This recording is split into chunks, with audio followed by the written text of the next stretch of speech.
welcome to the MadTrio podcast. This week we have the California Pariah, Jonathan Charney, James the Fat Man Stevens, and Ryan the Creepy One Preston. Yeah, so before the show, we were actually just kind of bullshitting about, like pop stars and the fact that, we were talking about MTV and the first song they ever played was The Video Killed the Radio Star, which we're just kind of saying, I don't think it really killed him, but it did put a lot of ugly faces out there. Steven Tyler for one, Mick Jagger for another, and it's kind of. No, see, I've got the perfect ugly face would be Gene Simmons, who, by the way, as far as I know, is the most verbose about his flamboyance. Yeah, his amount of women. Because his son once said, you screw this person, you get $1 million.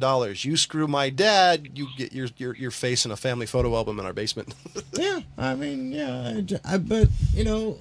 I don't know, there were some ugly guys that got a lot of women, though. That's just what blew my mind. And I was talking to one of my girlfriend's moms back in high school, and I'm like, were you really after Steven Tyler? She's like, oh, yeah, that man was I wanted that man. I'm like, dude, he's not a pretty man. There's a lot to go. Well, see, here's this is funny because here's the thing is, obviously we were talking about like, the fuck aren't you recording this for? And he's like, oh, okay, yeah, let's record this. Now we're having a rehash of a conversation. Yeah. So John's actually Googled the point I was going to make was stars. I was some of my favorite performers throughout time are the least attractive people of all time. But hello, it's the act has so much to do with it. So true. A good performance is something different. If I were to say the attractive male stars, I could see women liking Freddie Mercury, though he didn't like them. If you really want to put up somebody at that time, even Ozzy Osbourne wasn't really an attractive man. He didn't look ugly or anything. But, well, very, very few people go into performing when they're super attractive and they have just shit handed to them. It's the other people that feel they need to be talented. True. That's a good point. Certain people obviously discover it, and there's a lot of very talented people. I'm not saying that attractive people Jim Morrison. Terrible at things. But Jim Morrison... Jim Morrison was sort of a traditionally attractive. I understand women wanting him. He had a lot of issues, but, a lot. Yeah, as opposed Alice to Steven Tyler, where you're like, this was a person who mated with a bird. So I Googled ugly rock stars. And that's a long list. So one I've never heard one, Shane McGowan. Can't name him offhand, but number 2 is Alice Cooper. Not shocking, actually. Hey, he's got some of my favorite music. Marilyn Manson is the one that kind of surprised me. Not that I thought he was ugly or attractive, but that one actually kind of shocking because you never see his face. The dude's covered in clown makeup, white number 5 type of thing. But he's, I don't know. Who the hell is that? Oh, he's from Tears for Fears. It's Ronald. Orzabal. I know of him, but I don't know his name specifically. Anyway, but Oh, Iggy Pop. Yes. Oh my God, Iggy Pop is a freaky looking individual. That's an understatement. The first time I saw him, I was always wondering if he was animal, mineral, vegetable. Iggy Pop was right before Keith Richards. Iggy Pop is like the 5th state of matter. Well, okay, so we're obviously taking a look at these guys from like the 65-year-old Keith Richards. I'm not saying Keith Richards was the most devilishly handsome guy back in the day, but when you're young, no accounting for taste, right? Yeah, but the weirdest thing is this list includes somebody like Joey Ramone, who I've known a lot of girls who thought he was. He's in the top 10 of this list, and I'm kind of thinking there's other people. Kid Rock's in this? This is the one I always thought was funny because he kind of says it. What was it? I'm not straight out of Compton. I'm straight out the trailer. He kind of waves the flag. Yay! Come on, look at him. I like Kid Rock, but he's not a pretty man. But when you have that much money, you don't really need to be pretty. But I'm thinking, Because I guarantee he's gotten more bumper There's than got to any be body shop. uglier singers out there than Kid Rock and Joey Ramone.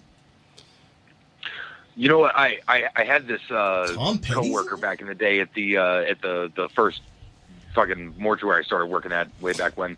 Yes, ladies and gentlemen, that's why we call him the creep. Yeah, I happen to work at a funeral home. But he's actually begged me not to my use that coworker nickname. was this super fucking rad chick from the Bronx in New York, obviously. But she was telling me this story one day, or she came into work kind of looking a bit sort of perplexed, and she was like, "I just had a weird ass encounter over at the gas station." I was like, "What happened?" She was like, "I was pumping my gas.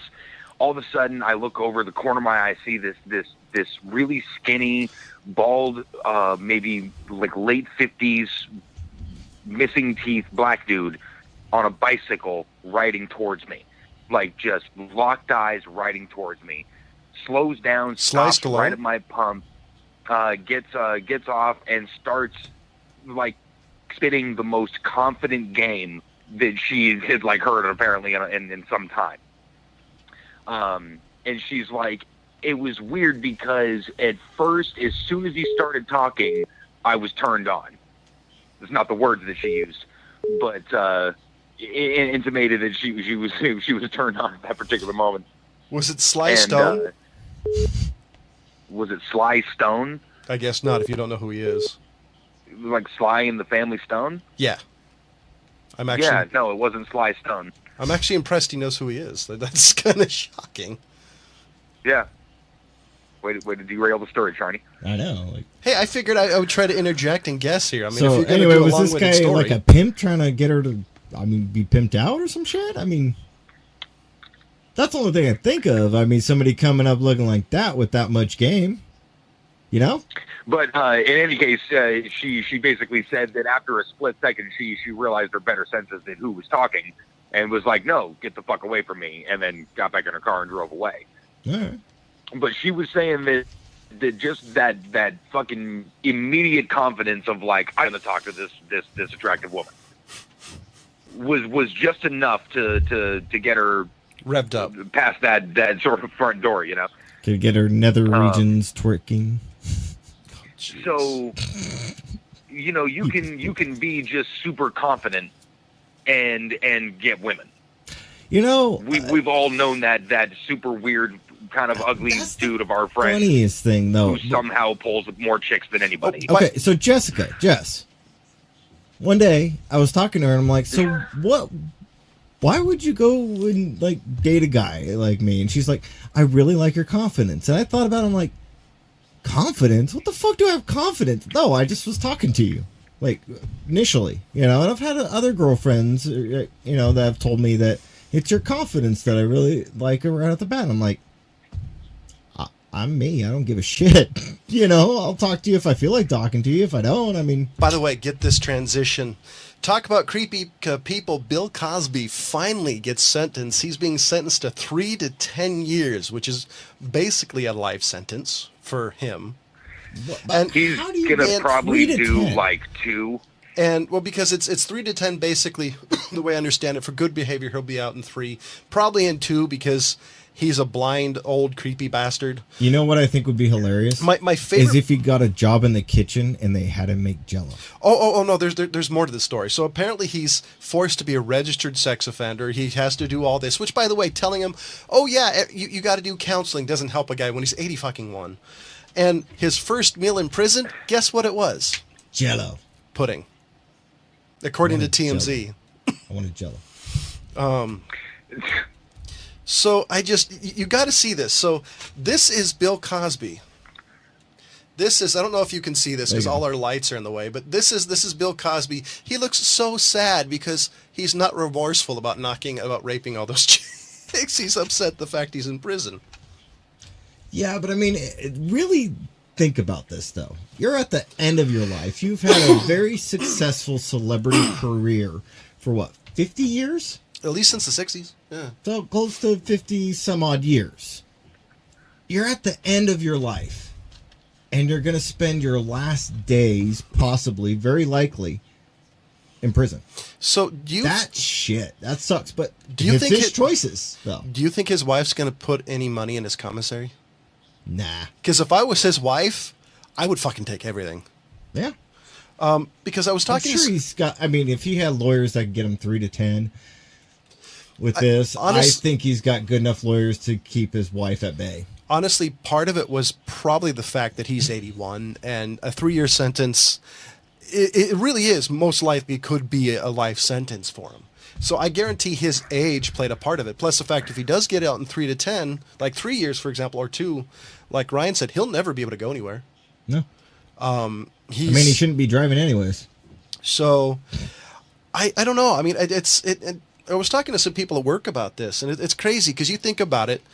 I've never been a big Cosby fan. I liked the Cosby Show. I liked some of the kids shows he did. But in the 70s, he was number one. I mean, it was him, Don Rickles. You're talking about Richard Pryor, a couple other guys. But he was like the top 10 of top 10 comedians. Richard Simmons. And then all of a sudden, you find out decades later that he was just this creepy bastard. It's really weird. Well, I mean, yeah, it is weird. That's I think his prison experience. I would almost feel like it would be the same anywhere just because he can't see anything. But I was thinking about it, and his sentences is more or less the same, except we're going to put you in a place that smells bad and worse food. And the fact that... That's really what it equates to, because nobody's going to fuck with them. No, they're just going to pretty much leave them alone. If anything, you're going to have to deal with all the black people in the prison going, why? Why would you do this? Where there's a couple of... You were our hero. Where there's a couple of things going for him. One, he's a rapist, so he's going to have to be in protective custody. And plus he's a celebrity. 2, he's a celebrity, so he's already going to be most likely in even more protective custody, possibly like a shoe-style unit where he's in there most of the time. So I don't remember, but wasn't OJ kept out of General Pop for the most part? Yeah, because he was a celebrity. He wouldn't have been allowed. If you have if you're famous at all, you're going to get famous for known. A person stabs him, you're going to get famous for killing the guy. Like the person who killed Jeffrey Dahmer, you get instant credit for killing him, even though I'm not sure why you would want to kill an 80-year-old man if he didn't rape you. Yeah, no, it's that kind of shit is being let go. But like I said, if anything, people are just going to be asking them all the time, like, why would you? I would be curious. So you have to come in here so everybody hates you. What the fuck? I would be curious to see what shoe he gets locked up in. I mean, is he going to be locked in with like the La MA bosses? I mean, or the MS-13 group. Like, I want to know what he's going to get locked up with. Probably where the cops are. He is going to be in some minimum security shit. I don't know. I mean, like John said, like even like the protective custody detail, they have yard time and they're intermingling with other rapists and people like that. I wonder maybe that's where he's going to be put in. I mean, because that's also a group of people that See, I'm thinking he's going to be even more protected because he is 81. I mean, he's an older gentleman at the end of his life, so there are some limitations, especially being. He's going to be in a medical ward. Of the prison, basically. Yeah. He's got to be given medication all the time. I wonder if somebody's checked in on all the time. He can't see shit, so somebody's got to basically, put his food right there in front of his face. So you want to take bets on if somebody decides to get beat purposely and put in the medical ward to go after Cosby? I doubt that'll happen. They won't. Yeah, no one's going to go after Cosby. Because you're going to... Well, I mean, I have no doubt people want to, but I think he's going to be too closely guarded because he's such a big name. I think even if he'd be like Jeffrey Dahmer, like it's that type of name. He's famous. You have to protect him from other people. The other thing I'm kind of sad about is I like some of the stuff he was saying. He's railed against certain aspects of society and the negativity, and he tried to be positive. I like some of his messages. And then you hear him do this, and he's like, oh, yeah, be nice and love people, but knocking chicks out and raping them is fine. I mean, it's just like you're putting a lot of asterisks next to a name that you were trying to build. Like he was trying to build like the positive image for the African-American community, and look at the fuck he does. Not even that. He was trying to be the big father role model, too. I mean, yeah. That's what the Cosby Show really was. I mean, he was like the father figure that all fathers want to be. And it's such bullshit. I mean, I wish he got caught later on earlier. You really can't. You have to sort of divorce the good from the bad. You take the results and not the person who gave it to you. Well, Werner von Braun gave us the ability to go to the moon. But he also gave us the ability Fritz to Hopper, go to the guy that and blow them up. And he was also Fritz an Hopper, incredibly the guy anti-Semitic. That made Zyklon and A, and the Germans turned to Zyklon B for gassing the Jews. That guy also figured out a way to pull fucking what do you call it? I want to say nitrogen or something out of the air for fertilizer. Well, one of the biggest issues, and it basically like fed half the world because of that discovery. So you have to forget about the person and just take a look at. I mean, there was a lot of good things that he did. The person that himself is behind all of these great accomplishments is a piece of shit and needs to go to prison. But I mean, the things that were done because of that are still good things. See, the issue, though, it's going to be like Lance Armstrong's a bad example, but Barry Bonds, for example, one of the greatest baseball. Well, hold on. We can still look at his viewpoint and take it, as the things we might agree with or the things we disagree with. I mean, look, I don't agree that all the black kids need to pull up their pants. Fucking let them wear what they want. Well, here's the issue: is if you take Barry Bonds, but the other things like, I'm sorry. If you take like Barry Bonds, he was considered a really amazing baseball player. Finds out the dude was on steroids. If he goes in the Hall of Fame, if he's not already, there's going to be asterisk next to it. Bill Cosby, what he did is an asterisk next to his name. It'll always taint his message. It'll really be hard to take away the artist from the man. It's like Michael Jackson, for example. You talk about the 80s Michael Jackson, the king of pop. Like Thriller is still considered one of the greatest albums of all time, will always be asterisked by his personal life. So I think that's the issue. And I agree with you. You have to separate the man from the message. But the other hand, at least in today's society, we dwell on the hypocrisy of people. So you're seeing a man who tried to reach out to his community, tried to be a pillar of the African-American community, and it turns out the dude is a serial rapist. I think that extremely hurt. I think that hurts a lot of people. It doesn't hurt the things that, like I said, people can agree with. Let's say, like the way to conduct yourself in a community or something like that without selling drugs or something like that. You can agree with that and not agree with the rape. Oh no! What I'm saying is, I think it hurts. It hurts the message. Because people aren't going to see him. They're not going to see the message. They're going to see the man. And I think that's the issue. They're always going to remember that. But, I mean, the things that sort of stuck, whatever good he had done for the black community, let's say, as far as his messages or as far as his example that he was setting forth, that was done. Those kids are raised on the Huxtables, and that message was set forth. And those people are still shocked in dismay of these things and think that person's a piece of shit also. I really hope that that's the case, that most people can look past it, but it hasn't worked for Michael Jackson. I'm a big fan of Michael Jackson. Mr. Huxtable said this thing and he also raped people, so I get to do both, But I think my Michael Jackson thing is a good example. Like, I'm a big Michael Jackson fan. But most people... he was never convicted of anything. Well, yeah, but most people cannot... Ask Macaulay Culkin about it. Most people cannot get over the fact that some of the stuff he was accused of. His life, his career is tainted because of that, whether it's justified or not. And so I think people at least... Okay, well, with Michael Jackson, I don't think that stands because most people would have to dig to find those things anymore. I don't think so. I think people talk about younger... Michael Jackson don't talk about the weird fucking...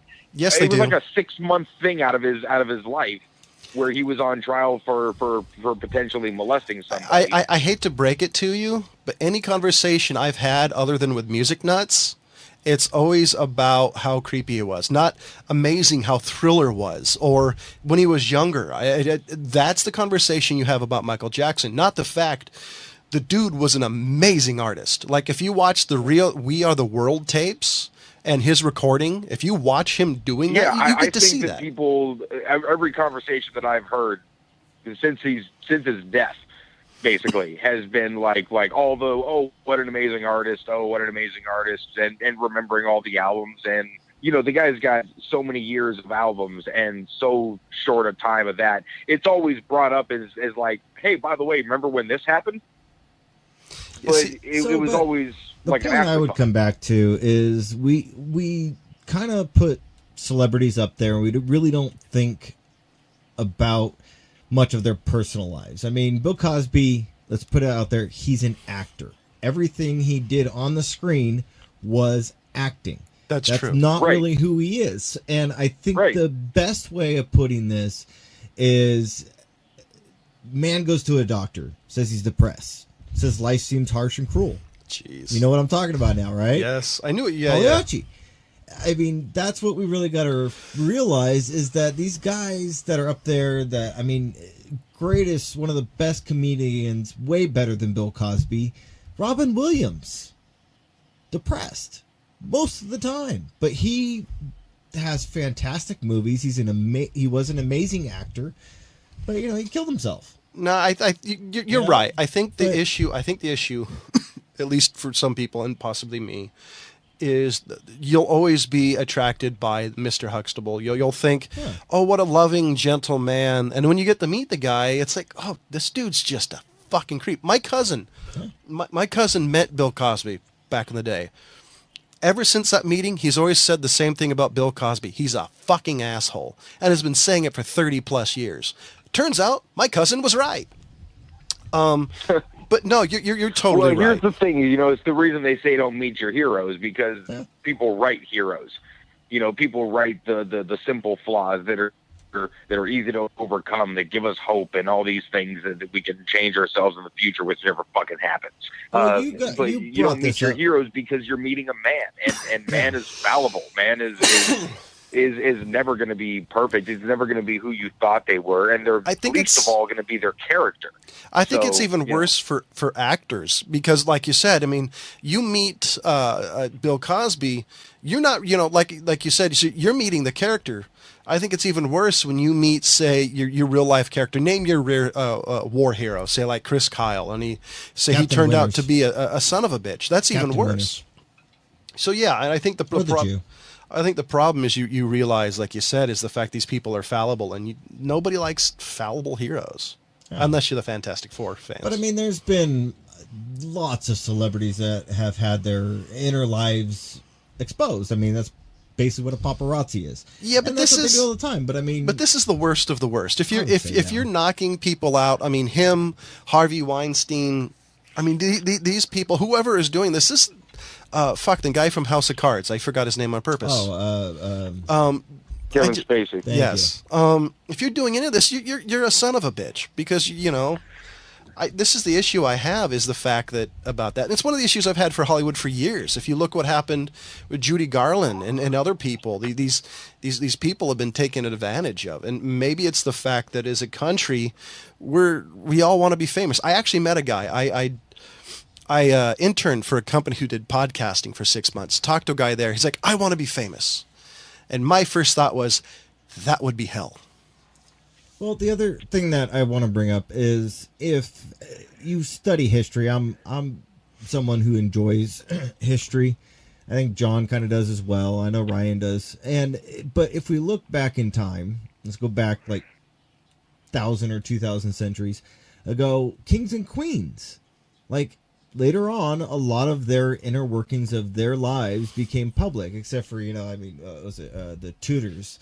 Once you got that all exposed, which was basically dragging it out, I mean, the guy was a pervert, and he wanted to keep on marrying different women, so he had him killed, beheaded, or ostracized. Well, for Henry VIII, though, that was something that a lot of the kings did. And if we go back even farther to the Roman emperors, there was a lot of screwed up people there. Caligula, look him up. Part of Henry VIII's thing is he had issues having an heir, so instead of blaming him, he always blamed on the wife. I mean, there were other issues about it, but that was, from everything I've read, that was one of the issues. Yeah, well, I mean, it was...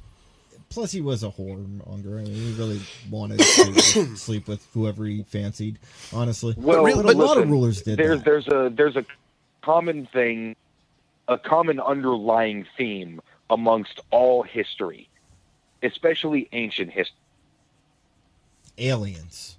You know, you get back into the time that James said. I think you went back a little far. I'm pretty sure you said 2,000 centuries. Yeah, Even 2,000 years would be too far for the Tudors.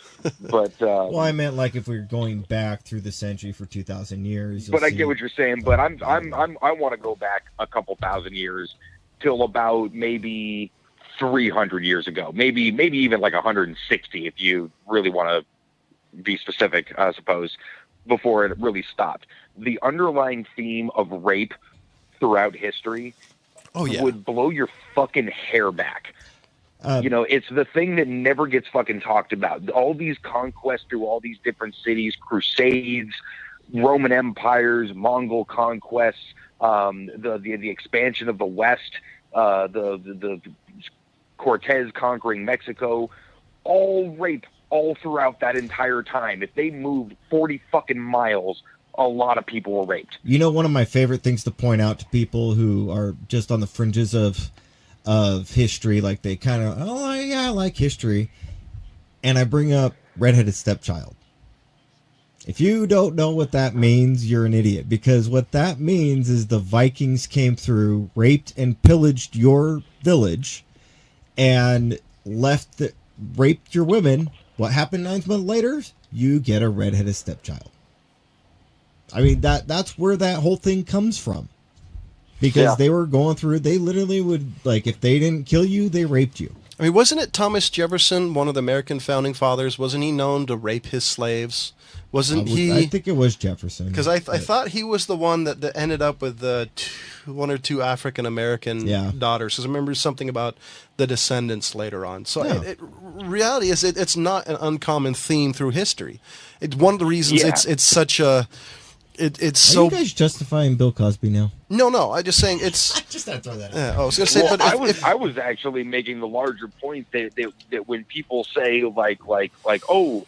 there's no such thing as rape culture, I can agree to a certain sense. Like, we definitely don't advocate for any such thing as a rape culture.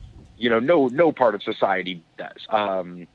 But we're not very fucking far removed from the impulse at any given point.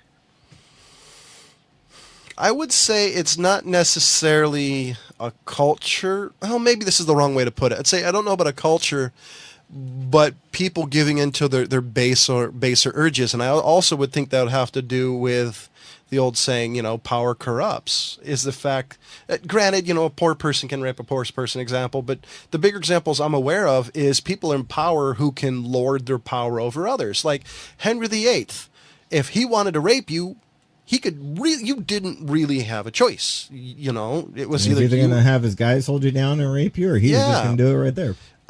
So like the Harvey Weinstein or Stein, or, you know, fuck him. That's the perfect example. He could kill your career before it even started because he, for some reason, really wanted you to watch him work his crank in the shower, which is a weird fucking kink.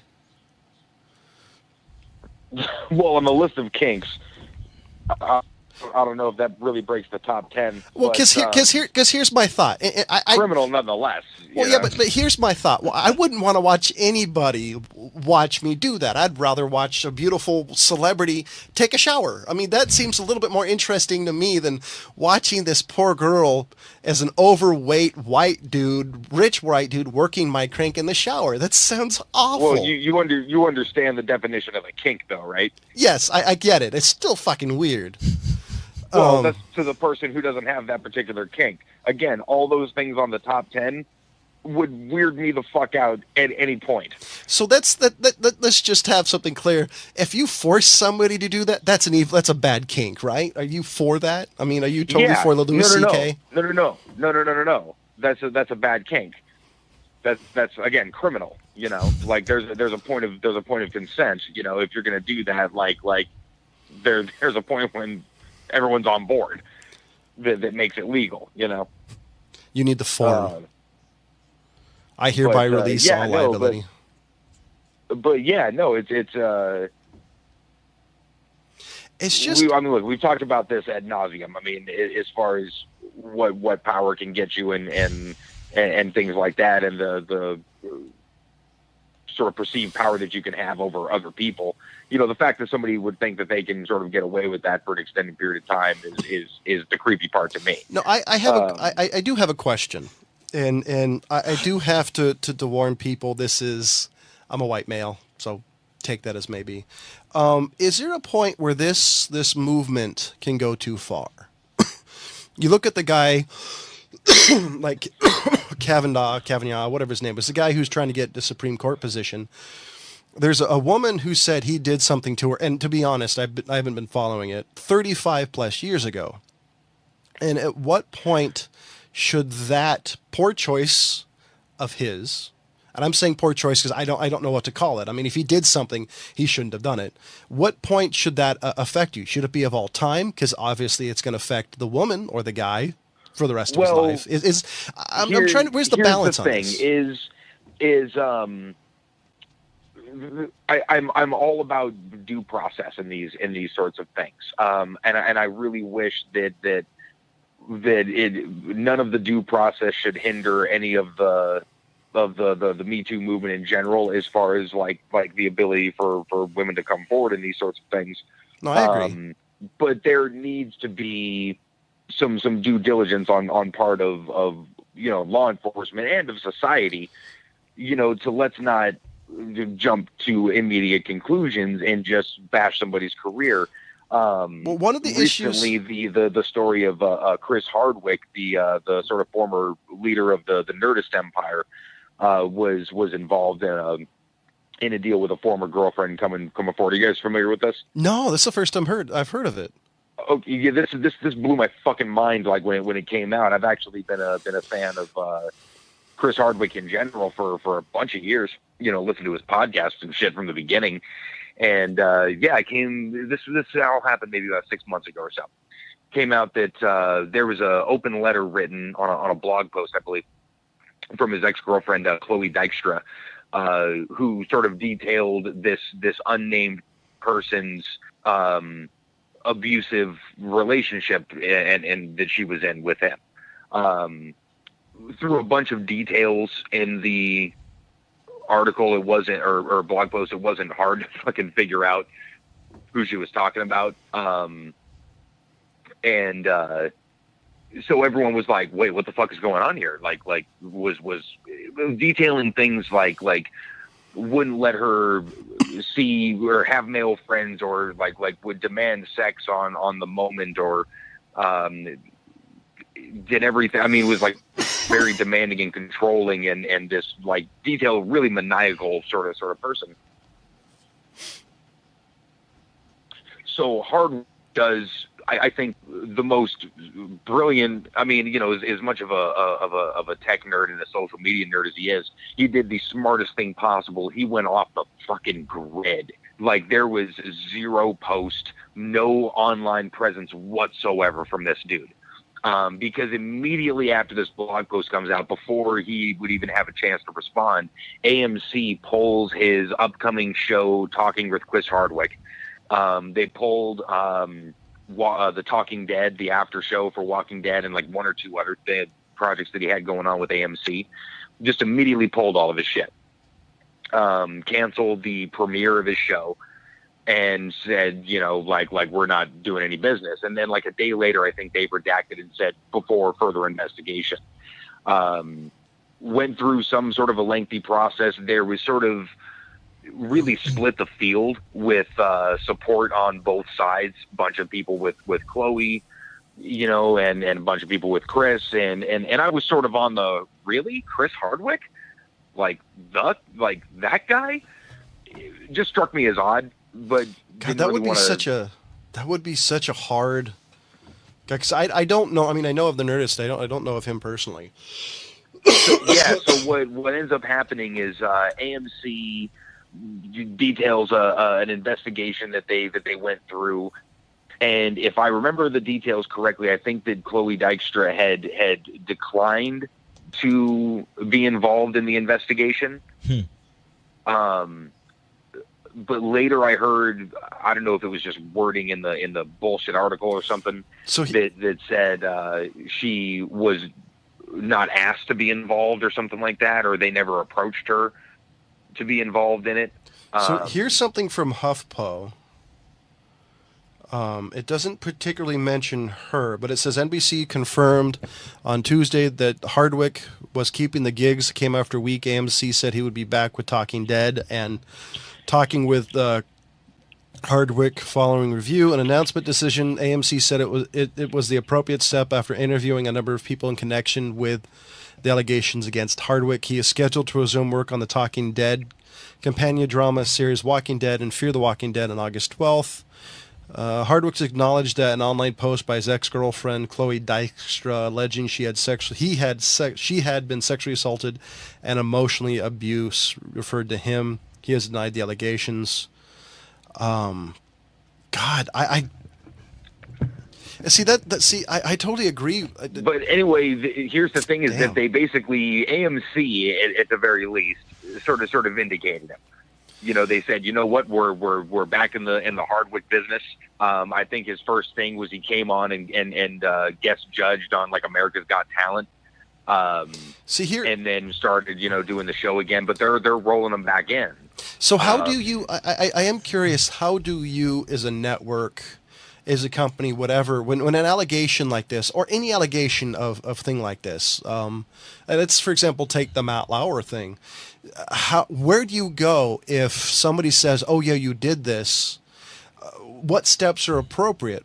On one side, removing him, firing completely is appropriate, but if he's innocent. See, I've always personally liked the FBI approach of by the time they knock on your door, that means they've been following you for 2 months. Yeah.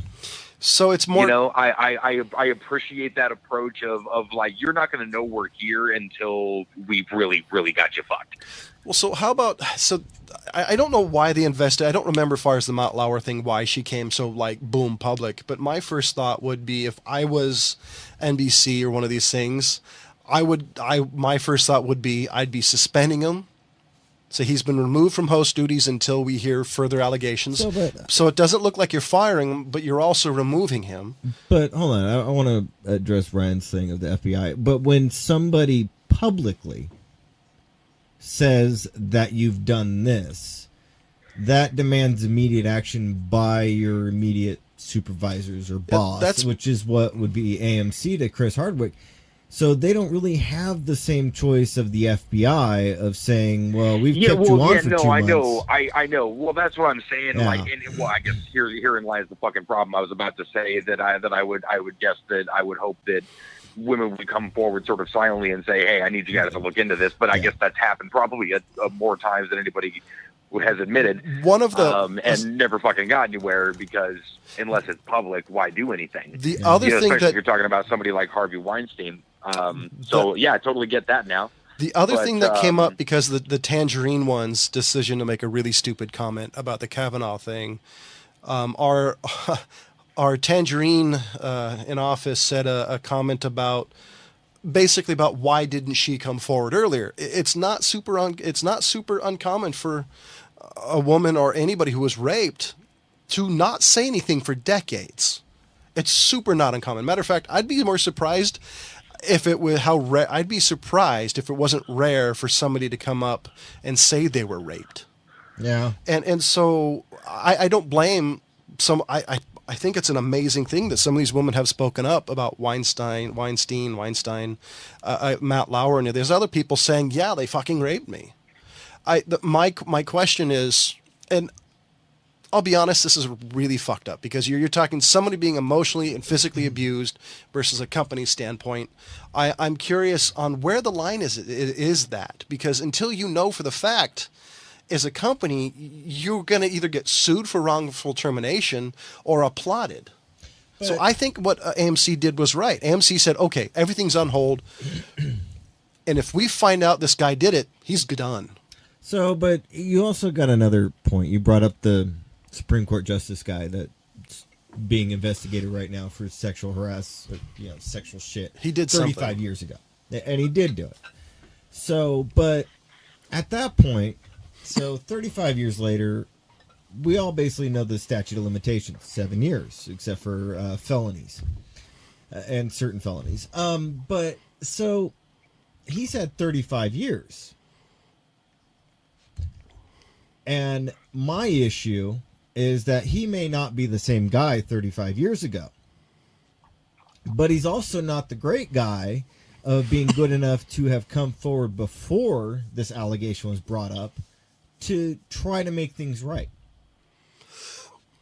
So either way, in my opinion, is there's no real regret. Because if you have real regret, you would have gone to this person, admitted it to, if you're married, your wife as well, and brought this up beforehand and said, hey, we need to settle this, come up to the person that you offended, and, you know, try to make things right. So he hasn't done that. So in my book, he's just swept it under the rug and just kept on going. So one thought would be, and this is... That's... I agree, by the way. That's like the ultra fucking moral thing to do. I mean, yeah, like, yeah. I mean, if you're actually that regretful, you know, the real honest thing there.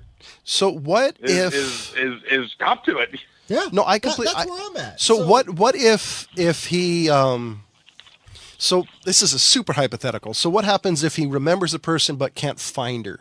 Would that be a thing that he should come out and say? Well, I would imagine that he's not going to go knocking on her door anyway. That's the thing that I would have a lawyer approach her. You know what I mean? If that were me, I'm like, hey, listen, I'm going to need you to track down this person and say that she needs to contact her lawyer. All over the freaking place. No, I completely agree with James. If there was any, you know, if he did what Trump said he does to women, I definitely, an apology should have been had. It's like, look, I was way out of line. I'm really sorry. Granted, by the way, this apology, if I 35 years. Yeah, and the other thing, by the way, if I was a woman, and whether it's the tangerine tornado, or whether it was the guy running for office, an apology wouldn't do dick. No, it really like, yeah. I mean, you'd have to basically say, like, hey, listen, I'm rich. I'll give you X amount of money, or I can go to jail. Your choice, you know. I don't think you could. I don't think after 35 years he could go to jail, but paying penance, I could totally see. But okay, yeah. Well, I mean, even if it's then like, hey, listen, I understand, like they're not going to be able to charge me for this, so what about in recompense? So what about the judge thing? Now, a lot of Democrats say he should step down because of this. A lot of Republicans, granted, nobody I've talked to have said this, so this is just off of online, say this was 35 years ago, let's let it go. That's the thing is, I've heard so strong opinions on both sides of this. I mean, Trump saying he's a great guy, and all these things, taking a, you know, and then the Democrats on the other side going, this motherfucker should step down right now. I can't believe this monster is still having the nerve to show his face. I mean, all those types of sort of apocalyptic point of views, right? Nobody, I don't think, knows anything to be certain right now. There's, best I can figure, all speculation on allegations. So I really don't. Until something happens, you know, I hate that it's being used for politics. No, I agree. If it's fucking true, I mean, if it turns out that it's like whatever 10% true of some terrible shit, I mean, and there's any kind of a doubt of his innocence, then hey, dude, see you later. You know, I'm on that camp. But if there's just like, hey, look, this all turns out to be smoke and mirrors because one thing or another, I'm not saying anything at all. What I'm saying is I don't know, and I'm appalled at the reporters and politicians who are using this definitive point of fucking view for their own politics. Oh, that's always going to happen. I legitimately don't know. I don't know how to feel about this because, granted, if he actually did rape this chick or did something, fuck him, go. I mean, he's considered by some. I haven't read a lot about the guy, but he's considered a great judge. But if he didn't do it, I mean, this guy's getting railroaded. But granted, the Tangerine Tornado said this guy was a good guy. It's an automatic kiss of death. So I don't know. And I also feel sorry for this woman because if it's true, this took a lot of balls to go in front of the court of public opinions and say this. That is a move of unprecedented bravery. Because I couldn't do it. You know, that's the thing that immediately strikes me as, oh, this probably isn't bullshit. Just because you know there's going to be a very, very thorough investigation into that. So my first, there's a lot of vested interest in making sure that's a accurate report. My first thought when I heard this, and I have to admit, I'm a skeptic when it comes to politics. So anything either side says, I'm usually skeptic about, and that was my first thing. Oh, this is the Hillary's. Hillary's server in the bathtub thing. This is either a non-starter or a starter, and I was doubting it. But this thing has legs, mainly because how important of a vote of a choice this is. But man, I really dislike the fact that rape is being used and said just thrown around. So well, this isn't a new thing. This has been going on for a long time. It started mostly with college football, celebrity. But celebrity sports things is where you initially saw a lot of the. Was it Kobe Bryant? Well, I'm talking about like just all together. I mean, as far as the rape culture, you mostly saw it prominently in the celebrity football arena or the college football or basketball arena. It really wasn't so much prominent in the political arena until like.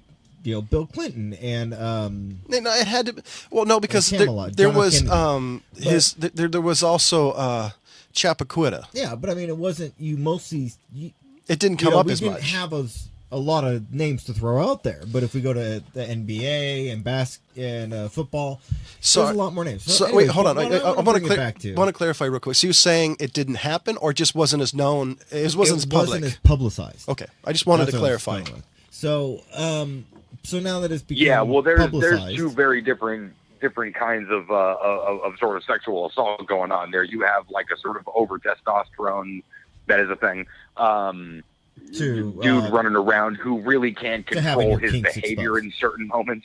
Maybe gets a little ahead of himself, makes bad choices, versus like the very sadistic and calculated kind of thing that you get from like politicians or dudes in power. Yeah. So, but what I want to get back to is I don't have an issue with a public official, whether it be lawyer or councilman. I don't really give a shit. If you had things happen in your past as a young man, maybe going through college, high school, early 20s, where it's a drug history, whether it's a sexual assault history, any of that, if you have come out and publicly copped to it at a young age and have moved on with your life and have either bettered yourself, paid recompense, whether it be prison time, fines, or anything, but you admit to these actions, I don't have a problem with you being up there as a politician. Because people can change and better themselves. Oh, no, I agree with the rape thing is still a little sticky. I know it is, but I'm just saying, if you are willing to step up in the public light, say I have done this, I have changed my life, I want to better the country, I want to better the area that I live in, I want to bring what I have learned and move on and help other people do this. I'm okay with that. Goddamn, can you fucking imagine that speech? Yeah, that's what I'm saying. But if you're willing to stand up and talk to it. You guys aren't even looking for me, and I'm not to admit to some shit. Yeah, but I would. Like, you don't even know a crime has been committed, and I'm going to tell you there has been. The only caveat I think I would add to that is if what you did hurt others. But I'm going to come back to a certain point. But if you are someone who's been in the public eye for a very long time, judge, councilman, or just kind of just using those Tangerine. There goes to a bunch of different things. And it comes out that 35 years ago, you raped somebody, or you had a horrible drug history that you were covering up, not copying to it.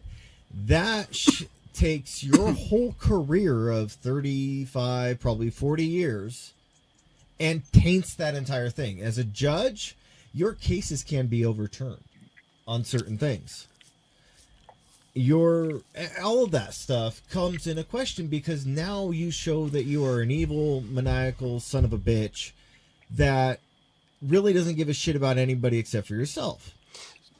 Yeah, well, and also you probably perjured yourself at one point or another on exactly, polygraph. Yeah, because there's forms and things that you have to sign that you haven't done this, and this, and you're lying. Right. Though. A lot of interviews going on. Things like that. People trying to tell if you're lying and if you're covering up some shit like that. So I did. And then you wouldn't have been applicable for this job. You simply wouldn't have been the person we chose for this. Yeah. Which means you're not the person we want. We wanted that other guy, it turns out. So I did. We're running up hard against our time limit. I did want to add a little bit more to the conversation just to see what you guys think. So this is from the Revelist.com. It's a website I'm not familiar with. But so reporting a rape, and this is verbatim, so I'm just going to read it. Reporting a rape is difficult personal choice for many victims. It means talking about the assault to friends and family. In many cases, it also means beating the clock. 34 states impose a limit on when a rape case can be brought forward, ranging from 3 to 30 years after the assault. These statute of limitations were created to ensure evidence presented in a trial has not deteriorated over time. Here's the question. 35 years is a long time for anybody, not only in evidence, but in memory. It is proven that you can actually change your memories. Memories are not permanent. They are fallible. Not saying, and so my question is, how do you handle this? And granted, this is a conversation that everybody's having, and it's a right conversation to have. How do you handle this when it's such an old case on both ends? How do you handle it from the woman the person who was raped, because men can be raped too, and how do you handle this for the person who was wrongfully, said, "Oh, I was raped"? So I don't know how, because I legitimately have no idea how to process this. Because my first thought is a guy that if it was one of my female friends. If it was one of my friends, if it was a member of the family, my first thought would be, let's stomp a mud hole in the dude. I really don't know, for me, how I would react. I literally have no idea where to start on this. Personally, there's a lot of circumstantial things. Obviously, they could happen. They could change somebody's opinion. This is me talking just entirely out of my ass right now, by the way. Gotta have an opinion. But it's the only sort of system that we got. I mean, there's obviously flaws in it, and unfortunately, yeah, like you said, memories are fallible. I mean, they're easily fucked up, and details misremembered constantly. In a nutshell, it's why I'm against state-sponsored execution. I agree, but simply because it's easy to get it wrong. And again, I mean, we have the juror system, and it's supposed to be this system of impartiality, and it works to a certain extent. But the system is run by people, and people are fallible also, and so there's cracks and there's things that can happen. But like I've often heard people said, I can't think of a better system, I can't convince everybody that now is the time to do something.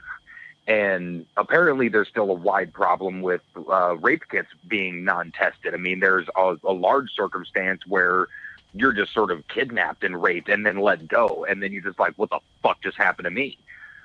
Not even by sort of like the guy you went on a date with, or the guy your boss is, or whatever. So there's this whole slew of underground rape kits just posted up, waiting to be tested. And I don't know if it takes a while or what the situation is, or lack of funding. If you just hold on real quick, this is from endthebacklog.org. I have no idea if this is true, but my thought it was from the statistics I've heard. The backlog for untested rape kits, according to this website, is 13,615. I have no doubt it's more.